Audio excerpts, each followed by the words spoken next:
Selamat datang di channel Motivi, jendelanya informasi dan edukasi. Di sini nanti saya akan memberikan contoh-contoh soal latihan penilaian tengah semester kelas 5 mata pelajaran IPS semester 2. Nanti saya akan memberikan 10 contoh soal beserta kunci jawaban lengkap dengan pembahasannya. Tapi sebelum memasuki soal, jangan lupa like, subscribe, dan tekan tombol loncengnya. Terima kasih. Sekarang kita memasuki soal yang pertama, soal nomor 1. Di bawah ini adalah tujuan manusia berinteraksi dengan alam adalah titik. A. Bersosialisasi. B. Beribadah. C. Memenuhi kebutuhan hidup. Atau D. Berkomunikasi dengan alam. Tujuan manusia berinteraksi dengan alam. Jawabannya yang B. Pembahasannya, tujuan manusia berinteraksi dengan alam itu adalah antara lain untuk memenuhi kebutuhan hidup, mendapatkan makanan, mempertahankan hidupnya, dan juga mendapatkan sumber daya alam. Sebagai contoh, manusia itu bercocok tanam untuk memenuhi kebutuhan pangannya. Dan bercocok tanam itulah contoh interaksi antara manusia dengan alam. Kita lanjut soal yang kedua. Berikut ini dampak negatif dari interaksi manusia dengan alam adalah titik. A. Kebutuhan pangan terpenuhi. B. Keseimbangan ekosistem terjaga. C. Lingkungan menjadi asri. Atau D. Lingkungan alam menjadi rusak. Dampak negatifnya apa? Ya, jawabannya lingkungan menjadi rusak. Pembahasan dampak negatif interaksi antara manusia dengan alam antara lain lingkungan menjadi rusak, terjadi bencana alam, keseimbangan ekosistem juga akan terganggu. Soal nomor 3. Faktor dari dalam masyarakat atau internal yang berpengaruh terhadap perubahan sosial adalah titik. A. Terjadinya peperangan. B. Adanya penemuan baru. C. Pengaruh kebudayaan masyarakat lain. Atau D. Bencana alam. Faktor dari dalam masyarakat itu sendiri. Jawabannya adanya penemuan baru. Pembahasan faktor internal yang terjadi. Faktor internal itu faktor dari dalam masyarakat itu, dari dalam ya. Itu ada pemberontakan atau revolusi, ada penemuan baru, ada konflik yang terjadi dalam masyarakat. Kalau faktor eksternal itu dari luar masyarakat itu terjadi karena contohnya ada peperangan atau mendapatkan pengaruh dari kebudayaan lain dan juga bencana alam. Kita lanjut soal berikutnya. Nomor 4. Tingginya pertumbuhan penduduk itu disebabkan oleh titik. A. Angka kelahiran lebih besar daripada angka kematian. B. Banyaknya penduduk yang pindah ke negara lain. C. Banyak turis yang datang untuk melancong. Atau D. Keberhasilan program KB. Tingginya angka pertumbuhan penduduknya itu tidak terkendali. Itu karena apa? Jawabannya A. Pembahasan Jika angka kelahiran itu tidak terkendali, maka akan terjadi ledakan pertumbuhan penduduk. Dan dampaknya jika terjadi ledakan penduduk, itu antara lain maka akan terjadi banyak pengangguran atau terjadi kriminalitas serta juga memburuknya kondisi sosial lainnya. Soal nomor 5. Salah satu faktor pendorong bangsa Eropa melakukan penjelajahan samudera adalah untuk mencari kejayaan atau disebut dengan titik. Mencari kejayaan itu disebut A.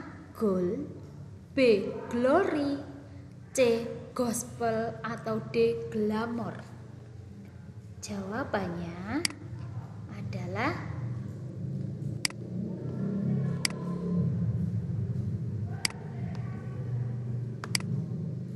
glory. Pembahasannya, ada 3 faktor pendorong penjelajahan samudera, yaitu gold, mencari kekayaan, yang kedua glory, yaitu mencari kejayaan, dan yang ketiga adalah gospel, yaitu untuk menyebarkan agama. Soal selanjutnya nomor 6.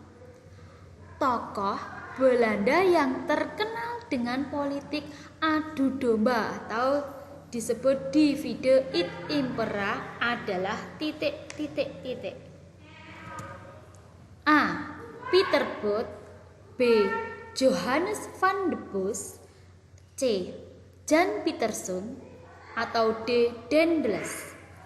Jawabannya adalah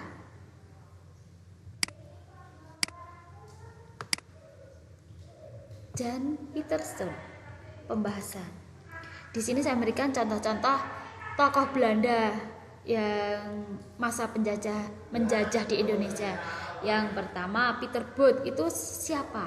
Dia adalah tokoh berdirinya VOC, Serikat Dagang dari Belanda.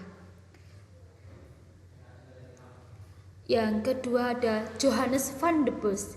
Dia adalah jenderal tanam paksa yang menerapkan sistem tanam paksa, kulturstelsel. Dan yang ketiga ada Jan Pieterszoon. Dia adalah seorang jenderal VOC yang keempat yang terkenal dengan politik adu dombanya atau politik divide et impera. Dan yang keempat ada Daendels yang terkenal dengan kerja rodi yang membangun jalan dari Anyer sampai Panalukang. Soal selanjutnya nomor 7. Yang menjabat sebagai Ketua Kongres Pemuda II adalah A. Dr. Sutomo, B. Haji Samanhudi, C.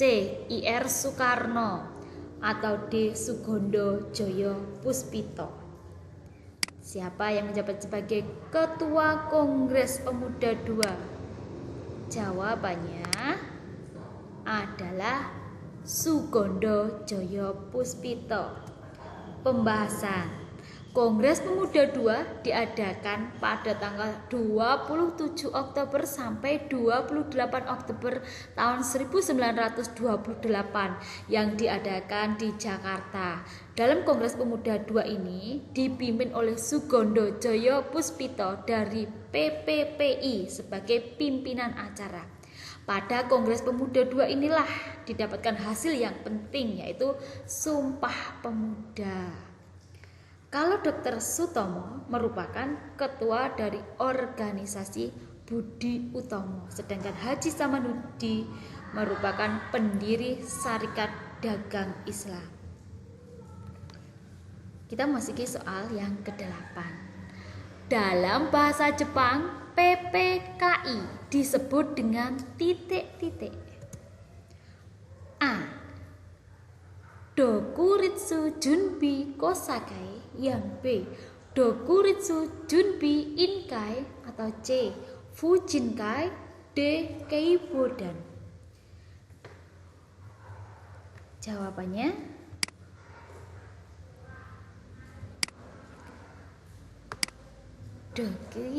Dokuritsu Junbi Inkai. Pembahasannya, PPKI atau dalam bahasa Jepangnya Dokuritsu Junbi Inkai berdiri pada tanggal 7 Agustus 1945 yang sebagai ketuanya adalah Ir Soekarno. Sedangkan BPUPKI dalam bahasa Jepangnya Dokuritsu Junbi Kosakai berdiri pada tanggal 1 Maret 1945 yang diketuai oleh Dr. Rajiman Widyodiningrat. Untuk Fujinkai dan Keibunan adalah organisasi bentukan Jepang. Kalau Fujinkai itu organisasi khusus perempuan. Soal selanjutnya, nomor 9. Siapakah yang mengusulkan naskah proklamasi? Itu harus ditandatangani oleh Ir Soekarno Hatta, tapi atas nama bangsa Indonesia. Siapa tokohnya? A. Latif, B. Suhud, C. Sayuti Melik, atau D. Soekarni. Jawabannya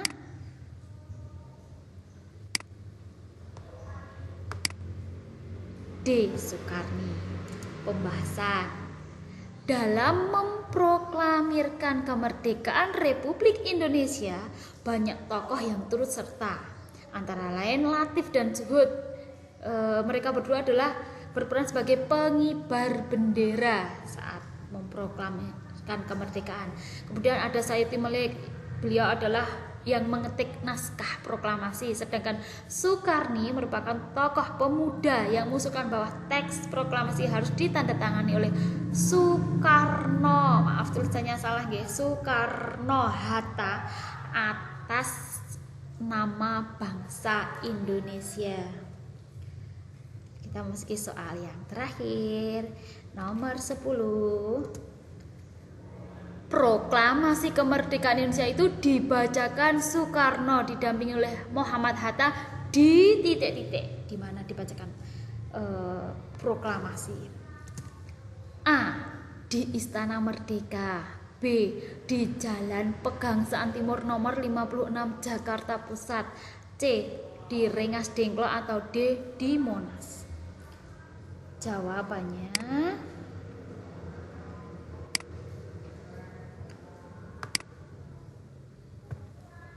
di Jalan Pegangsaan Timur nomor 56 Jakarta Pusat. Pembahasan, proklamasi dibacakan di Jalan Pegangsaan Timur nomor 56 Jakarta Pusat, tepatnya di halaman rumah Soekarno. Sedangkan waktu penyusunan naskah proklamasi itu